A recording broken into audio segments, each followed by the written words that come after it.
নমস্কার বন্ধুরা, কেমন আছেন আপনারা সবাই? চলুন আজকে নিউ ইয়র্কের টাইম স্কোয়ার থেকে আপনাদের ঘুরিয়ে আনি।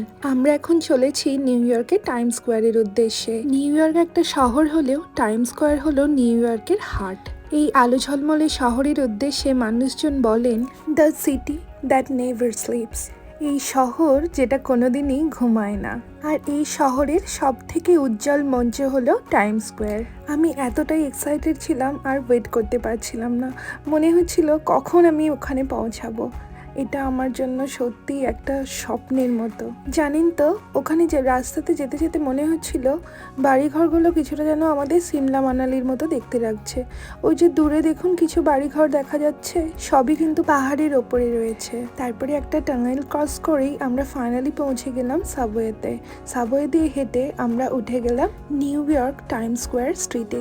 দেখুন টাইম স্কোয়ার লেখাটা নিশ্চয়ই আপনারা দেখতেই পাচ্ছেন। এখানে রাস্তাঘাটে দোকানপাট দেখে মনে হবে আপনি যেন কলকাতা স্প্ল্যানেডে চলে এসেছেন শপিং করতে। এখানে কিন্তু লাক্সারি ব্র্যান্ডের দোকানের কোনো কমতি নেই। বিভিন্ন শহর থেকে, বিভিন্ন কান্ট্রি থেকে মানুষজন এখানে আসেন শপিং করার জন্য লাক্সারি ব্র্যান্ডে। ওই দেখুন দেখা যায় নিউ ইয়র্কের সেই বিখ্যাত ইয়েলো ট্যাক্সি, যেটা আমাদের কলকাতাতেও ছিল।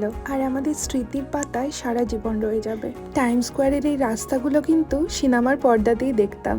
আজ ঠিক সেই পর্দার ভেতরেই মনে হচ্ছে দাঁড়িয়ে আছি। করণ জোহরের কত মুভির দৃশ্য এই নিউ ইয়র্ক স্ট্রিটেই শুট করা হয়েছে। কভি অলবিদা না কেহনা আর কল হো না হো, এই দুটো মুভির বিভিন্ন দৃশ্য কিন্তু এই নিউ ইয়র্ক টাইম স্কোয়ারেই সম্পন্ন করা হয়েছে। আর তাতে এই নিউ ইয়র্ক শহরের Manhattan, Brooklyn bridge, new York এই স্ট্রিটের টাইম স্কোয়ার খুব সুন্দরভাবে দেখানো হয়েছে। এবার বলুন কারা কারা এখানে ওয়েলকাম টু দি জুম্যানজি মুভির ফ্যান রয়েছেন এখানে? না দেখলে কিন্তু মুভিটা দেখে আসতে পারে, একটা মনে রাখার মতো মুভি।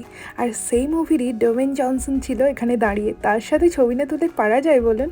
এখানে দেখুন কি সুন্দর সুন্দর হাতে বানানো জিনিস বিক্রি করছে, কি সুন্দর আর কি কিউট। আর তার পাশেই রয়েছে বিভিন্ন ধরনের ফ্লাওয়ার, ওইগুলোও ছিল হাতে বানানো। তারপরে তো ক্যাপ স্টোর, বললাম না ঠিক আমাদের নিউ মার্কেটের মতো। সব রকম শপিংই কিন্তু আপনারা করতে পারবেন। এই স্ট্রিটটা ক্রস করে যাবার পরে আমরা কিন্তু সেই আলো জমকালো পরিবেশে পৌঁছেই যাব। এই শহরে আপনি দেখতে পাবেন বিভিন্ন দেশের মানুষ, আর সব সময় মানুষজনে ভরা আর আলোতে মোড়া। এখানকার মানুষজন বলেন টাইম স্কোয়ারে যে মানুষই আসে সকলকে কিন্তু টাইম স্কোয়ার আপন করে নেয়। টাইম স্কোয়ারে কিন্তু শুধু বলিউড নয়, এটা হলিউডের সুপার হিরোদেরও শহর। সুপারম্যানের উড়ে যাওয়া, স্পাইডারম্যানের আকাশ ছোঁয়া লাফ, এই নিউ ইয়র্কের রাস্তাগুলোই তাদের সাক্ষী।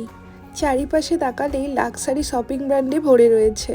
এখানে প্রতিটা আলো বলে বড় করে স্বপ্ন